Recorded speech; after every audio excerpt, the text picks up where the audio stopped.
President Trump is taking over the Washington, D.C. Police Department, and the media is already lying about his reasons for doing so. Good afternoon. I'm Reese Black, and this is my brother Troy, and you are watching Filibusted Live. So, what's happening right now? Trump just announced hours ago in a news conference that he's deploying 800 National Guardsmen into Washington, D.C. to fight crime and restore order to a city that he says is out of control with, quote, bloodthirsty criminals. So Trump announced that today is Liberation Day in Washington, D.C., and said, we're going to take our capital back. The elected D.C. Attorney General has already put out a statement saying that this is, quote, unprecedented, unnecessary, and unlawful. And I think this is really interesting because Trump actually has absolute legal authority to do this. We all know Washington, D.C. is not under any certain state. It's actually directly under the federal government. And there is a law that was passed in 1973 that actually gives him absolute authority to do this. So it's the District of Columbia Home Rule Act, and it's section 740 underneath it. And it grants the president the authority to assume control of the Metropolitan Police Department during a crime emergency, right? So Trump says it's a crime emergency, so he has legal ability to do that. So this section allows the president to deploy the National Guard and federal law enforcement to assist in maintaining order. So practically, this means that the DC Metro Police, who usually answers to the DC mayor, is now answering directly to personnel under Trump through Trump's attorney general. And this also means that immediate police priorities have changed. Instantaneous police priorities are now changed. Who gets protected? What protests are allowed, which investigations move forward or are stalled, etc. Trump's department now has, or administration has, a massive immediate control over the priorities of the police department. So what's interesting about this is the 740 Act has never, or 740 section of the Homeland Act has never been, Home Rule Act, sorry, has never been invoked before. So this is the country, and specifically the Capitol, is in totally unprecedented territory right now. And so, yeah, so that quote was the DC Attorney General or whatever was, they were correct about it being unprecedented, but not about it being unlawful, because there is a law on the books. Even though it's unprecedented, though, I did want to make this point. I think it's worth mentioning that Washington, D.C., of course, has always been unique. It's under the federal government, like I said. It's not under any state. And it's worth noting that Congress actually has, by the Constitution, complete authority over Washington, D.C., right? Congress does. And I just throwing this out there because I think it's interesting. Congress is on leave right now. They're not in session. And so I don't know if that's part of why Trump made his move right now, because that means that they can't vote to stop him. I don't know if they would want to, but they are on leave right now. So it's just a kind of maybe a coincidence, maybe not a coincidence. Seems like it might be a little likely, but could be. It could be. I don't know the likelihood of them. But here's the thing: is they would have to revoke this act. So like I said before, 1973, the Congress put in place this Home Rule Act, and they did away with some of their authority. They used to have absolute authority over Washington, D.C., and then they're like, we don't want to do this anymore. So they made this act creating a mayor, city council government. And so now the mayor and the city council have the authority over the city. But it also included, like I said, the 740 section, which gives the president the right to take over the police department, just, send in the National Guard, do whatever he needs to do in the case of a crime emergency. So technically speaking, if Congress wanted to, and they came back in session, they could revoke that section. They could revoke the whole act if they wanted to, and take over Washington, D.C. Heck, they could change the rules and give Trump more power over Washington, D.C. if they wanted to. But I do think there's probably a reason why he's doing it while Congress is not in session. Yeah. But the big question here, and what I alluded to at the beginning, is the media is lying about Trump's intentions, why he's doing this. And the big question is there a crime emergency in D.C.? Because that's what gives him the right to do what he's doing, to enforce this rule. It's supposed to be a crime emergency. Right. And I think a lot of people, after seeing Trump's address or seeing the headlines, immediately went to the news and are seeing the media say, no, why is Trump doing this? It's so safe. There's all these low crime stats, and all this stuff. And I think some people are confused. So that's one of the reasons why we made this video today, is to address that. And then at the end, I want to bring a couple other reasons why I think Trump is doing what he's doing today as well. But yeah, Reese, let's jump into this because this is so crazy. Also, you might have the wrong mic on, Reese, just FYI, because it sounds a little echoey, but it's all good if you can't fix it easily. I do have the wrong mic on. Let me just fast. All right, sound better? Yep, sounds great, man. All right. Yeah, so let's get into the narratives. You're absolutely right. There's a false narrative being pushed by the media and like left-wing Twitter, and anybody that is on the left and doesn't like Trump, they're immediately jumping on a few things here. So here's the New York Times covering the story right now. And they kind of paint Trump as a power-hungry lunatic who's simply doing this. And they do quote a DC councilman who says he's only doing it, quote, because he can. There's no other reason. It's Wow. complete. There's no reason why he'd be doing this. It's just because he can, it's just for the power grab, right? So this is New York Times reporting. They say the president painted a dystopian picture of Washington, including bloodthirsty criminals and roving mobs of wild youth, that stood in sharp contrast to official figures showing violent crime in the city as at a 30-year low. So I'm going to get back to this statistic, but that's what they're saying is Trump is painting this violent city, and they say, oh, this city's not violent. It's at a 30-year low for violent crime. So they quote the statistic, and you're going to see this thrown around by a lot of people today, is this 30-year low statistic. But they also say, quote, he sought to lay an even darker version of the city overrun by violent crime and anarchy, quote, that many who live in it are unlikely to recognize. So they're just straight up denying and saying, no, Washington, D.C. is completely safe. Anybody that lives in Washington, D.C. they're going to listen to Trump and be like, Trump, you're crazy. What are you talking about? There's no evidence that, Washington, D.C. is violent. And so, yeah, so I just think it's interesting. It ignores Trump's actual concerns, which I'll get into in a second, about violence in D.C., and immediately debunks his claim of violence with this statistic that I'll get into here in a second, saying that we're at a 30-year low in violent crime.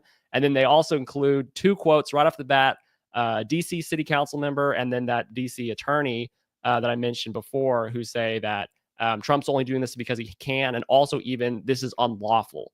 They include that quote in there as well, even though it's not unlawful. Now, of course, they do mention that he does have the ability to do this underneath the 740 section that I mentioned. So at least they include that. But so here's the thing. Is there a crime emergency? Is Trump justified in doing this? Let's get into that crime statistic. And so this is, of course, the graph that Trump showed during the news conference. But I'm getting to, this is from Twitter. This is Kylie Krimmer, and this is her sort of explanation of the situation. But basically, Washington, D.C.'s murder rate is higher than Bogota, Mexico City, Islamabad, Lima, Ottawa, Paris, Havana, Delhi, London, and Madrid. So Washington, D.C.'s murder rate, and you can see it, it looks like it's almost like three times that of Mexico City, which is insane because Mexico City is very dangerous. They get people murdered there by the cartel all the time. In fact, Bogota, Colombia is the second one right here.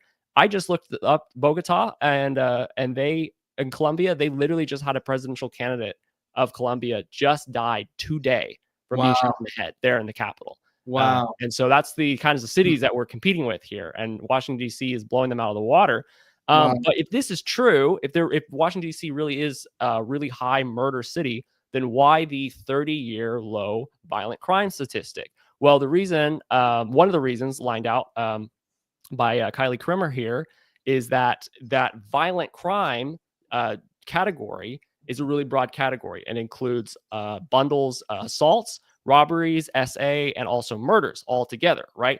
And so one explanation is that even if you have robberies go down, even if murders go up, if the robberies went down more than the murders went up, then you actually had a drop in violent crime, right? So of course, we wouldn't include robberies on the same level as murders. And so if you're looking at how dangerous it actually is, you might want to look at like the amount of murders that are happening there. So it's a warped statistic then. It is a warped statistic. And as Mark Twain said, when it comes to lies, there's really bad lies, and then there's statistics. And that might be a situation that you have looking at right here. But it gets even worse than that. So here's an article right here. This just happened last month. DC police commander suspended, accused of changing crime statistics. So even the crime statistics that we have for that 30-year low, those are no longer trustworthy because we know that somebody was changing the crime statistics just recently. We don't know how. I mean, we'll see if this person gets charged. We'll see if the details come out. But just right off the bat, the fact that somebody was just suspended for changing the crime statistics shows that those 30-year low crime statistics aren't very trustworthy. And then my last note on this and the whole crime statistics and what the media is pushing, because again, it's like anytime that Trump says, "Oh, this is dangerous," then they have to completely go 180 and say, "No, it's not dangerous. This isn't happening. Trump is crazy." But if long as Trump isn't currently pushing it, then they can quietly admit to themselves, like, "Oh yeah, there is actually a problem," because they just don't want to give Trump any credit. And one of the cases that you see of this, that's not only Trump related, but can be Trump related, is places like California. And we also know plenty of liberal cities do this as well. But California, you can look up the evidence that California is one of the worst places for doing this. They just don't report the crimes. So the police departments get in the habit of not reporting crimes, and they don't report the crimes because state and city politicians don't want their place to appear unsafe. So they do everything they can to reduce and suppress the crime statistics as much as possible. So I don't know. I don't have any personal evidence that I've seen, but that could be happening in DC as well, just because of the pattern of the left-leaning run cities. They have a common pattern. The same thing's happening all over the United States, that they tend to do this sort of thing. And so that's my kind of debunking of that narrative. But you're going to keep seeing it. You're going to see that 30-year slump in violent crime. You're going to see that thrown around a lot to try to discredit what Trump's doing here. Yeah, it's amazing. Even that stat itself, the fact that it could have been changed based on this recent police commander, changing crime stats, like even that stat could be untrue. And that's the stat that they're trying to use to debunk what Trump is doing. I think it's so crazy. But at the same time, I think that's a very good reason for why Trump is doing what he's doing now. I think what you mentioned earlier about the fact that Congress is out of session right now could also be could play into that. But I want to give two reasons. So I watched part of his address earlier today. These are two reasons why I think personally Trump is doing this now. So this is my opinion, but I'm going to use some of the quotes from some of the things he said. The first reason is a personal reason. So I noticed one of the first comments that somebody put on this live stream was, "Why'd you circle Trump's eye?" And somebody else was like, "YouTubers just do that, And I actually did it because I was thinking about the emotion. There's like a quote where it's like, "I smiled, but with a tear behind the smile." This idea of like suppressing your emotions. So I think Trump has a personal reason for what he's doing. He said this. He said, "I lost a very good person." He also later said, "A former Trump administration official named Mike Gill, fantastic person, was murdered last year in cold blood in a carjacking blocks away from the White House." And I think that's really the critical point, blocks away from the White House. He said, "We all knew him, great person, waiting for his wife as she was walking to the car." He also mentioned after that several other specific victims within D.C. over the last several years, and some of them from this year. So imagine being the boss of the country, showing up to work and finding out that someone you're supposed to do business with that week was murdered in your quote unquote backyard on your watch. Like Trump is taking this personally. I think there is an emotion behind what he's doing. I think there's a personal reason there. That's reason number one. Here's reason number two. I believe there's a cultural shift that Trump is trying to address, and he's been addressing it in a lot of different ways. Border security, like ICE raids, and obviously not every single little thing that his administration does is the perfect move. But at the same time, generally speaking, he's trying to address this cultural shift. And the shift is, here's the big problem. If we don't get things ideally the way we want, if they're not exactly what we want, then the next best option is anarchy. And that is a big cultural movement. It's seen in people's rhetoric. It's seen in their actions. It's seen in the rioting. It's seen in all of these different things, the movements online and stuff. I'm not saying everybody's doing that, but there is a cultural movement towards that if everything's not exactly the way we want, if we don't have our leader in office and all, if it's not all exactly what we want, anarchy. And it's like, and I don't think people realize how terrible that would be. So this is what Trump said specifically.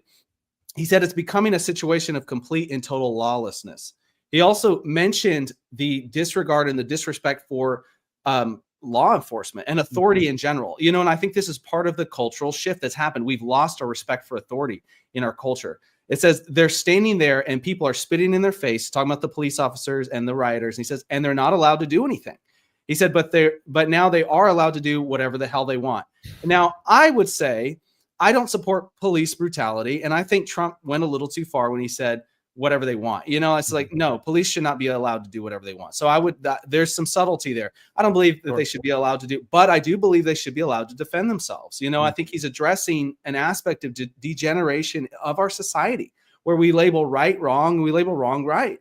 you know, and we say, well, if you're a civilian, you should be able to beat up on the police, and that's fine. And that's not fine. And the reason is because everything devolves down into anarchy and chaos ultimately if there's no standard set for what the authority and what the law enforcement is able to do. And even if it's just defending themselves, you know, but it should be more than that, or else we have all we have is chaos and we have no real society left. There's a movement to call out authority when it's wrong, and I think that's good. And you know, especially with the rise of social media, if authority's doing the wrong thing, if there is police brutality happening, we need to call it out. But there's also a movement that assumes all authority is bad, which if that's played out to the end, that ultimately results in utter chaos. And I believe that movement is very bad and very detrimental to our society and to our safety as citizens. You know, I think that's what Trump is trying to address in DC. He's seen the lack of safety and he's trying to address that. You know, one of the things he said, and now he was talking about the slums when he said this is a little bit different topic, but he did say, I know it's not politically correct. Okay. So that, you know, you mentioned California, and California is one of the most politically correct places on the planet. But you know, for a long time, they were not even allowed to arrest people if they stole less than $1,000 worth of merchandise. If they stole $999 worth of electronics, the police couldn't even do anything. They couldn't even respond to it. That is almost anarchy. That's not anarchy, but it's almost there, you know? And so the law enforcement should be held to a very high standard. I believe that. Yet they should not be demoralized or persecuted for just doing their job, or else our society falls apart. And, you know, common sense will defend that argument all day long, you know? And I think that's the problem, is that emotionalism is running rampant online. It's running rampant in a lot of movements, and we've lost common sense when it comes to some of these issues. I want to end my thoughts with this quote. This is philosopher John Stuart Mill. This quote has often been attributed to somebody else mistakenly, but that's who it's originally from. He said this. He said, "Let not anyone pacify his conscience by the delusion that he can do no harm if he takes no part and forms no opinion." He said, "Bad men need nothing more to compass their ends than that good men should look on and do nothing." So I think Trump is trying to do something about something that's needed to be addressed for a long time, and it hasn't been. Yeah, I think that's great. Yeah, my only comment is that I think it's clear that we've seen from years and the fruit that's come from it, that chaos is used by certain political figures who want to shape the country and their image. They want to collect more power for themselves. And we're gaslit so often to go along with rising crime, you know, illegal immigration, and, you know, mostly peaceful protests, things like that. You know, this society has been tried to be gaslit and pushed and move to be reshaped culturally, like you've said, to reject what we consider to be traditional authority and to reject law and order. And we're starting to be like, wait, no, this is not good. A lot of people are waking up, but unfortunately, a lot of people also have not woken up to it yet. But it's chaos is a tool that's being used by certain individuals, and it's definitely a tool for a dark vision of America instead of one of law and order and something that should be actually preserved. So well, thanks for hopping on this. That's all we had for today. Be really fascinating to see what happens in Washington D.C. I mean, Trump has done something that, like I said, is unprecedented, and we will be keeping tabs on what is happening there and the pushback that's going to be against it. So thank you all for joining us. Be blessed, be safe, enjoy your day, and we will see you on tomorrow's live stream.